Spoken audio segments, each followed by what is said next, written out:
Hello guys, welcome to Vehicle TV. Ever thought of owning one of the best cheap drift cars but confused which to go for? Today we are here to take you through the 10 best cheap drift cars. Watching the video might just help you make a choice. Let's begin.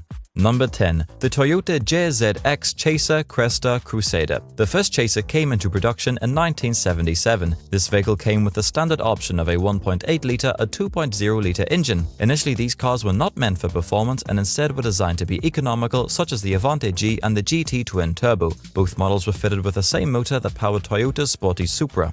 This 2.5-litre 1JZ engine maxed out at 178 horsepower. However, with the turbocharger, the engine could hit 276 horsepower, which was the maximum amount of horsepower allowed under Japanese regulations. The Cresta was designed to be the more luxurious version of the Mark II, while the Chaser was meant for performance. The engine was also upgraded to a more powerful 2.4-litre diesel. In addition to this, the option of a twin-turbo engine was added. In 1996, the last Cresta model was released as the X100 series.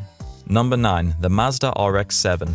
The third and last generation of the RX-7, known as the FD two-door sports coupe, was manufactured in 3 series, 6, 7 and 8, and was based on a 2.6-litre Wankel rotary engine positioned behind the front axle. A total of 3 outputs were available: 236 horsepower, 255 horsepower and 276 horsepower, all of them joined by a manual and a 5-speed transmission as standard. Mazda had a long reputation and experience with rotary engines and decided to use it on the second generation of the RX-7. 0 to 62 miles per hour takes around 9 seconds and the top speed is 125 miles per hour. The smooth engine lets out a strange, almost industrial kind of noise that's largely drowned out by the noisy gearbox. Perhaps that's why Mazda felt the need to add a loud buzzer that goes bananas as you reach the 7,000 RPM redline.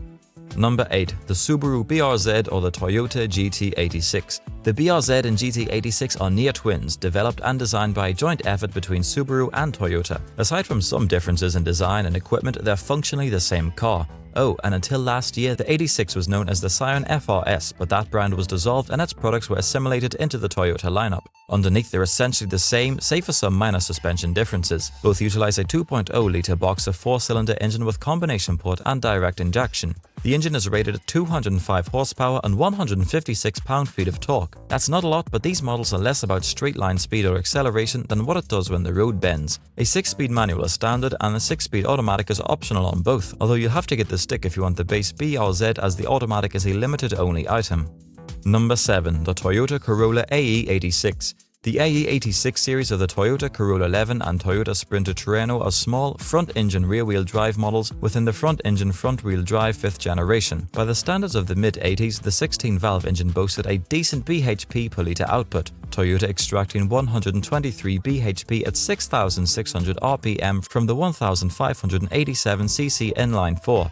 Yet, although the Corolla is a featherweight at 970 kg, is 133 kg lighter than a new Alpine A110, the engine is also very light on torque by today's standards. Give the throttle a moderate push and there's an encouraging bark from the engine and a nice kick, so initially it feels like the little coupe will manage okay, even though there's just 107 pounds, delivered at a heady, your colour's important to us 5,200 RPM. Number 6. The Honda S2000. The S2000 is a certified sports car that can give a drift car a run for its money. It had a naturally aspired 2.0-litre, hence the 2000 in its name, standing for cubic centimeters of displacement, i4 engine up front, a sweet shifting 6-speed manual gearbox in the middle, and power was sent to the rear wheels. However, you can still pick up a brand new Miata for just $27,775. And when you factor that all together, it becomes apparent that the S2000 was a much more premium machine than some of us might recall. It's not as though the S2000 didn't have the performance credentials to back up the hefty asking price. As wild as a stratospheric redline was, the specific output was the headline. 120 horsepower per litre without forced induction, the stuff of pure race engines. There was also a limited slip differential, a racing-style digital instrument cluster, both cool and ahead of its time, Honda's traditional and excellent double wishbone suspension, and a million miles of headroom to boot. Number 5. The Lexus SC or the Toyota Sora. Toyota launched the Sora and its Lexus equivalent in the early 1990s. It was designed in America and aimed at affluent Americans who wanted a stylish, well-built and fully equipped coupe. Apart from some minor styling changes during the model's 10-year lifespan, there is little to tell one model apart from the other. The choice of powertrains offered either heady sports performance of a Turbo 6 or the more laid-back, effortless performance of a V8. Whichever way you look at the two-door, four-seater Sora or Lexus coupe, it's elegant. Its lines are long and languid, and its proportions are perfect. Apart from some minor styling changes during the model's 10-year lifespan, the STT was the tearaway of the Toyota bunch. Its 2.5-litre twin-turbocharged double overhead camshaft, 24-valve straight-six pumping out 157 kW at 6,200 revs. The quad-cam 4.0-litre V8 is the same engine as sold here in the Lexus, so it should be familiar to local buyers. It's a silky smooth unit that is equally at home cruising around clogged city streets as it is at speed on the open road. Number 4. Ford Mustang Fox Body.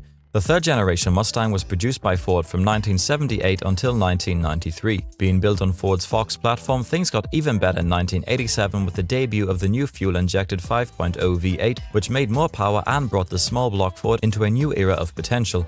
Not only did this make a new 5.0 Mustang an even better performance bargain when it came to upgrades, it established an entirely new market for what was then high-tech performance. This aftermarket would only grow as the years went on, and the Fox Body Mustang would become massively popular on the second-hand market long after Ford stopped selling them in 1993. They were used for everything from drag racing and drifting to open-track racing. But by the late 2010s and now into the 2020s, things have started to change. As I write this, the newest of the Fox Body Mustangs is now 28 years old, and that means not only have these cars aged, they are now bona fide classics. Number 3. The Nissan Skyline R33. The R33 V-Spec we tested back in 1995 hit 60 mph in 5.3 seconds and covered the quarter mile in 14 seconds at 104 mph. It also stopped from 70 mph in 159 feet and circled the skid pad with 0.94 grams of grip. In today's terms, the GTR performs like a Toyota Camry TRD. The R33 stock suspension, control arms front and rear with additional links in back, is agreeably firm. It corners flat and there's more than enough grip to exploit. In 1995, we said the R33 GTR was technically peerless with its all-wheel drive system, electronic rear steering, upgraded from a hydraulic setup on the R32, and its celebrated twin-turbo RB26D ETT engine, one of the greatest inline sixes of all time. Fed by 2 parallel ceramic turbochargers, dual-mass airflow sensors and 6 throttle bodies, this 2.6-litre was officially rated at 276 horsepower, a voluntary power ceiling agreed to by all Japanese automakers at the time. The actual figure is more than 300 ponies with 271 pound-feet of peak torque. Number 2. The Nissan Silvia. The Nissan Silvia is the series of sport coupes also known as the Nissan S platform. Models within this chassis are sold in other markets by Nissan under different names. The 200SX in North American, 240SX in the S13 and S14 generations, and 180SX in the Japanese market. The name Silvia is interchangeable with the chassis codes in Japanese market. For Europe and Australia, the Auto was called 200SX, and in North America it was under the name 240SX. For these Auto, 2-litre SR20 engines were used, and for the Model 240SX remained. The 180SX S13 was manufactured along with the S14 body until 1998. The new model Silvia S15 came into the market in 1999. Beyond Japan, in Australia, this car is known as the 200SX. On these cars, the classic loved by all SR20 engines were installed. Number 1. The BMW E36 325i. The E36 3 Series Coupe 325i has a naturally aspirated inline 6-cylinder engine and petrol motor. This engine produces a maximum power of 189 bhp at 5,900 rpm and a maximum torque of 179 pounds at 4,700 rpm. The power is transmitted to the road by the rear-wheel drive with a 5-speed manual gearbox. On the topic of chassis details responsible for road holding, handling behavior and ride comfort, the E36 3 Series Coupe has a McPherson Struts anti-roll bar, front suspension and rear suspension. Stock tire sizes are 205/60 on 15-inch rims at the front and 205/60 on 50-inch rims at the rear. For stopping power, the E36 3 Series Coupe 325i braking system includes vented discs at the front and discs in the rear. The E36 3 Series Coupe is a coupe car manufactured by BMW, sold from 1991 until 1995 and available after that as a used car. For more such amazing content on the trending vehicles of the year, make sure you like, share and subscribe to our channel. If you have any thoughts on the video, let us know in the comment section down below. Goodbye.